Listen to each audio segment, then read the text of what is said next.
kind of a little bit sloppy early. Hub kept us in it. He wasn't, exactly up to his standards. I thought Samford did a great job of, leaving pitches up in the zone, leaving them alone, flipped some counts in their favor, made it hard for him. That's good for him. I got to get the ball down here, and he made some adjustments and kept us in it. And we kind of got it, things going there late. And I thought ran the bases well. I screwed up on one. But again, we're going to learn and grow together. Bryce seems to be at his very best when there is some traffic on the base pass. Just what makes him so good in those crucial moments? That extra gear. A lot of guys can't do it. He definitely can go back and get a little extra. And with that high spin rate, it's hard to get on top of it. I thought he landed some really good breaking balls. Jimmy worked him. Again, there's times in which you got to do certain things because they got, later on they got to be able to do it. Left on left changeups. 2-1 sliders, things along those lines. And people, my old man included, why are we throwing a 3-2 breaking ball to, the 9-hole guy? And I said, I don't want to miss an opportunity for, especially the new guys, to learn to do it. They got to be able to do it. Isaiah Perry's been putting together a lot of really good at-bats for you, especially at the top of the order. I missed the first part. Isaiah Perry's been putting, he's been putting together some really good at-bats for you at the top of the order. Sure has. It's great to see. He started coming on, really late. He used to get real big with his leg kick, kind of calm that down a little bit, and he's seeing it really good. And what he can do with his legs when he gets on. And he scores easily on doubles, and that's a beautiful thing. Reese has also done a really good job. Do you plan on flipping them in and out depending on whether you want speed or power at the top of the lineup? We're gonna figure some things out. We got to figure exactly what we feel is best in certain situations.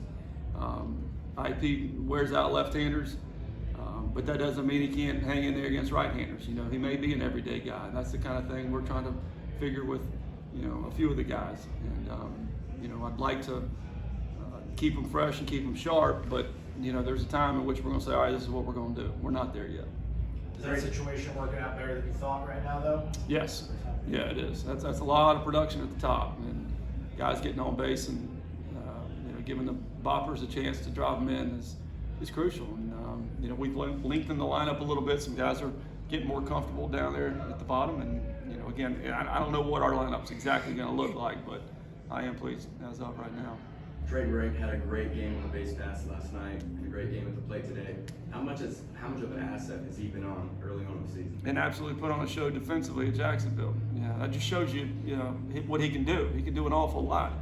And I think he had two strike, 2 out hits, which really deflates the other club when you pick up those, that old saying, 2 out hits win championships, and it does. It totally deflates them, and he hung in there, really nicely. It's great to see. Can you talk about Hub and using that slider a lot today, a lot more than the fastball versus last week? Yeah, he had trouble again early getting the ball down. And so, in order to do that, he counteracted and go slider. And a lot of times it makes them really get out in front and finish the pitch and kind of resets their sights.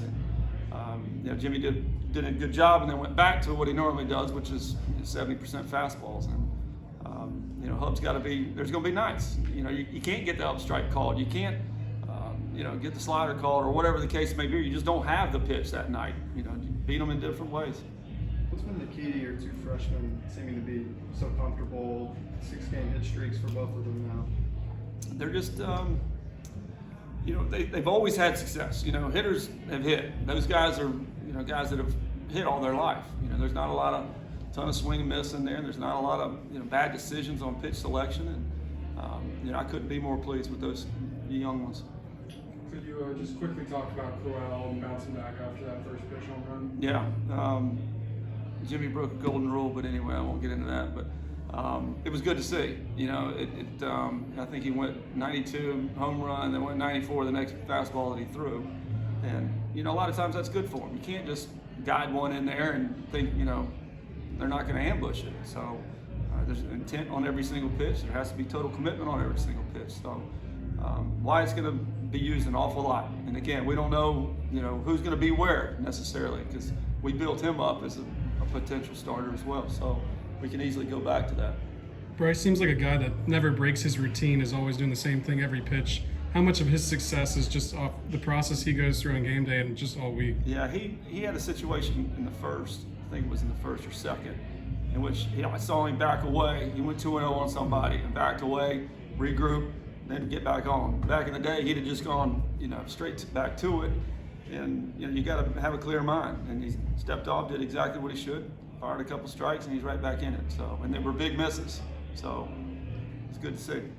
Early on, Harry stole third with 2 outs early in the game. Did you send him, or did he go on his own? No. Either way, it shows the confidence you had in him. Yeah, we were running there, and the technique wasn't exactly correct, but you make up for it with speed. So speed like that's hard to find. He can really go, and I want our guys to get really good. That's the valuable bag. Stealing third base is the one that's really valuable. When you can move guys, and you feel like, okay, if I hit and run here, this guy's fast enough that it's going to be a real banger. That guy's got to make an accurate 2-0 throw on the bag to get him. Especially if it's an off-speed pitcher, he's going to make it. So, you get guys moving, and next thing you know, you're scoring on doubles and taking double plays out of order and all sorts of things. It seemed like you were really aggressive on the base pass today. A couple of hit and runs. Some of them didn't work out, but most of them did. Is that something you're going to keep trying to do? Absolutely. We want to be able to do it and have it. You can beat people with your legs and your mind, and the bats aren't always going to be there.